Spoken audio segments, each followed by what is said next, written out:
खबर आ रही है इटावा से, जहां पर कथावाचक मामले पर मुख्यमंत्री योगी सख्त नजर आ रहे हैं। इटावा में कथावाचक का सिर मुंडवाने के मामले में बड़ा खुलासा हुआ है। अगली बड़ी खबर आपको देते हैं इटावा से। इटावा में कथावाचक से बदसलूकी के मामले में अब बड़ा एक्शन हुआ है। तो मेरा ऐसा मानना है कि भले ही वीडियो थोड़ा लेट आए चलेगा, मगर ऑथेंटिक तथ्यों के साथ आना वो ज्यादा जरूरी है, क्योंकि टीआरपी के लिए मसाला लगाकर कुछ भी बक देना सिर्फ टीवी मीडिया में ही होता है, हमारे चैनल पर ऐसा नहीं होता है। बात तो सही है। इसलिए वीडियो थोड़ा देर से आया मगर दुरुस्त आया। वीडियो पसंद आया तो इसे शेयर जरूर कर दें, साथ ही चैनल को भी सब्सक्राइब जरूर कर दें। अब वीडियो में आगे बढ़ते हैं। दोस्तों पता है आज हम लोग विश्व गुरु की लाइन में सबसे आगे खड़े हैं।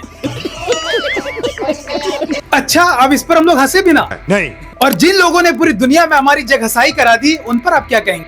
अरे सुधरो रे, अभी तो सुधर जाओ। दोस्तों इस देश के कुछ लोगों को लगता है कि भगवान आज जात पात देखकर लोगों पर कृपा करते हैं। कुछ लोग ये भी सोचते हैं कि आज यादव और की इतनी औकात कैसे हो गई कि वो ब्राह्मण के बराबर बैठकर कथा करने लगे। अरे यार, रामायण से लेकर महाभारत उठाकर देख लो, शबरी से लेकर सुदामा तक से प्रभु ने मित्रता की मिसाल कायम की थी। जब हमारे भगवान तक ने बिना जात पात देखे मित्रता की थी, तो हमारी और आपकी क्या औकात जो आज हम किसी भी इंसान के साथ ऐसा जानवरों वाला घटिया सलूक कर रहे हैं। और ऐसी भक्ति करने से कौन से भगवान प्रसन्न होंगे, ये बात वीडियो के आखिरी में कमेंट में जरूर समझाइएगा। मगर सवाल जिसका तस है कि अगर हमारे भगवान किसी के साथ कोई भेदभाव नहीं कर रहे हैं, तो ये धर्म के कौन से ठेकेदार पैदा हो गए हैं जो आज हमारे भगवान को बदनाम करने की साजिश कर रहे हैं? कौन है ये लोग, कहां से आते हैं? दोस्तों जिन्हें नहीं पता उन्हें बता दें कि इटावा के दादरपुर गांव में भागवत कथा का आयोजन किया जाता है। पूरा माहौल भक्तिमय होता है, लेकिन उसी भक्ति में जातिवाद का जहर खुल जाएगा, ये किसी ने नहीं सोचा था। कथावाचक मुकुटमणि यादव और उसके सहयोगी संत कुमार के साथ जो कुछ हुआ, उसने आज इंसानियत को तार तार कर दिया है, शर्मसार कर दिया है,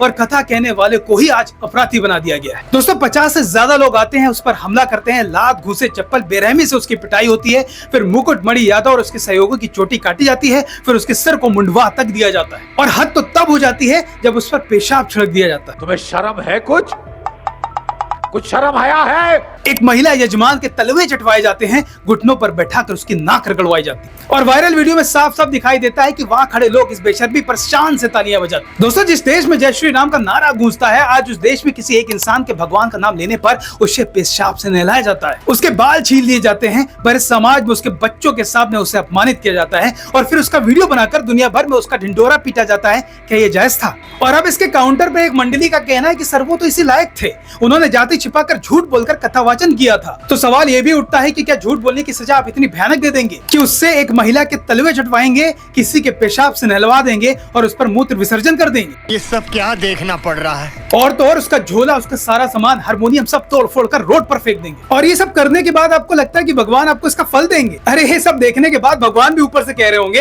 अरे तुम्हारी खोपड़ी में भेजाई की भजिया है। और सवाल उस भीड़ से भी है कि जब ये सारा तमाशा चल रहा था तो आप लोगों ने उसका विरोध क्यों नहीं किया? आज भी लोग कमेंट में लिख रहे हैं कि जो हुआ बिल्कुल सही हुआ, साले जात बदल के आए थे, उसके साथ तो ऐसे ही होना चाहिए था। नाम मात्र को छिपाने की इतनी बड़ी सजा दे दी गई, उसकी गरिमा को मिट्टी में मिला दिया गया। और चलो एक बार को मान भी लिया कि जाति छुपाकर एक समुदाय को ठेस लगी थी, तो पुलिस कानून तो है ना भाई। दोस्तों एक तरफ तो देश में हिंदू राष्ट्र बनाने की बड़ी बड़ी बातें होती हैं, और दूसरी ओर धर्म के ठेकेदार बनकर जात पात में दबाकर भक्ति को कुचला जा रहा है। दोस्तों यही सब देखकर बाहरी ताकतें आती है और हमें आपको आसानी से गुलाम बना लेती है। कभी कोई पहलगाम में आकर हिंदू कहकर गोली मार कर चला जाता है, तब वो जात पात नहीं देखता, वो यादव सिंह नहीं देखता, वो देखता है तो सिर्फ हिंदुत्व। दोस्तों अब इस पर जमकर सियासत तेज हो गई है। कुछ नेता लोग इसे आने वाले चुनाव की मलाई समझकर इसका फायदा उठाने का षड्यंत्र रच रहे हैं। बिसात बिछ चुकी है, जाति धर्म की आग पर रोटियां सेकने की पूरी तैयारी कर ली गई है। और अब देखना होगा कि इस देश में इंसानियत जीतती है या फिर जात पात। अगर भाजपा को लगता है कि भागवत या कोई कथा कहने पर एक वर्ग विशेष का ही अधिकार है,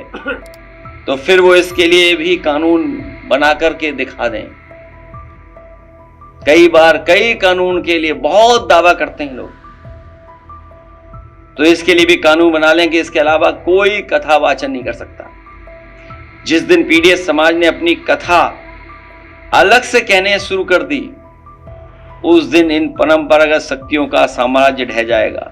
दोस्तों अगर आज आप चुप रहे और इस वीडियो को आगे शेयर नहीं किया, तो आप भी उसी भीड़ का हिस्सा बन जाएंगे जिसका काम सिर्फ तालियां बजाना होता है। इसलिए एक पाप तो पहले ही हो चुका है, अब आगे ऐसा पाप होने से रोकिए।